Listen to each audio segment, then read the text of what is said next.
పుత్ర పవిత్రాత్మ నామమున యేసు నేనే మార్గమును సత్యమును జీవమును.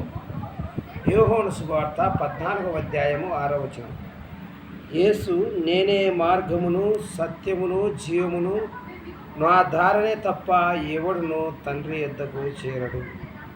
యేసు నేనే మార్గమును సత్యమును జీవమును, నా దారనే తప్ప ఎవడును తండ్రి యొద్దకు రాడు అని క్రీస్తునందుని సహోదరి సహోదరులారా, ఇదిగో క్రీస్తు భగవంతుడే స్వయాన తన శిష్యులతో ఈ విధంగా చెప్తున్నాడు. ప్రియ సహోదరి సహోదరులారా, ఏమంటున్నా అంటే, ఇదిగో నేనే యొక్క లోకానికంతటికి కూడా సత్యమైన మార్గాన్ని నేను సత్యమును జీవమును, నా ధారణే తప్ప ఎవడును కూడా తండ్రి యొద్దకు చేరడు అంటున్నాడు. ప్రియ సహోదరి సహోదరులారా, ఏ విధంగా ఆయన మార్గంలో చేరాలంటే, ఇదిగో ఆయన యొక్క మార్గము సత్యమైన మార్గము.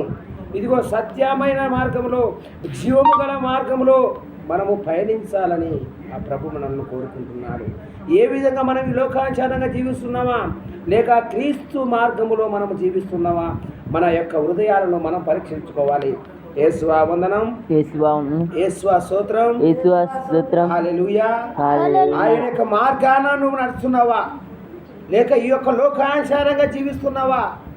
ఇదిగో సత్యమైన మార్గము, ఇదిగో నేనే మార్గాన్ని అంటున్నాడు. మనకు మార్గదర్శకంగా కావాలంటే ఆయన యందు మనం మార్గంగా మనం చేసుకోవాలి. ఆయన సత్యమైన వాడు, ఇదిగో అసత్యాన్ని ఎరుగని వాడు.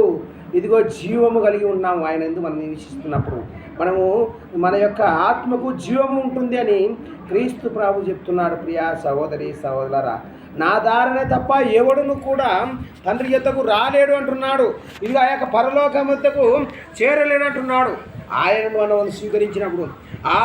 మనము స్వీకరించినప్పుడు, ఆయనను మనము అంగీకరించినప్పుడు, ఆయనను మనము విశ్వసించినప్పుడు ఆయన ద్వారానే తప్ప మనకు పరలోకము ఉండదు. అందుకే మనము ఆ సత్యమైన మార్గాన్ని, ఇదిగో నేనే మార్గాన్ని, ఆ యొక్క మార్గాన్ని మనము సిద్ధపరిచాడు. ఇదిగో చెడు తలంపులకు, చెడు లోకాలకు, ఈ లోకానుసారంగా జీవించకుండా ఇదిగో ఈయన మార్గాన్ని మనకు ఏర్పాటు చేశాడు. ప్రియ సహోదరులారా, ఇదిగో ఆయనకు సత్యాన్ని అంటున్నాడు. అసత్యం అనేది ఎరుగని వాడు. మనము జీవించాలి. మనం ఏ విధంగా జీవిస్తున్నాం ఈ లోకంలో, ఈ లోకానుసారంగా జీవిస్తున్నామా? మన యొక్క హృదయాలను, మన యొక్క అంతరంగ హృదయాలను మనం పరీక్షించుకోవాలి.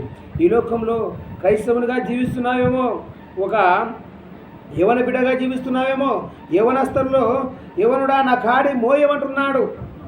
ఇదిగో ప్రయాసపడి, మత్తయి సువార్తలు కూడా చెప్తున్నాడు, ప్రయాసపడి అలసి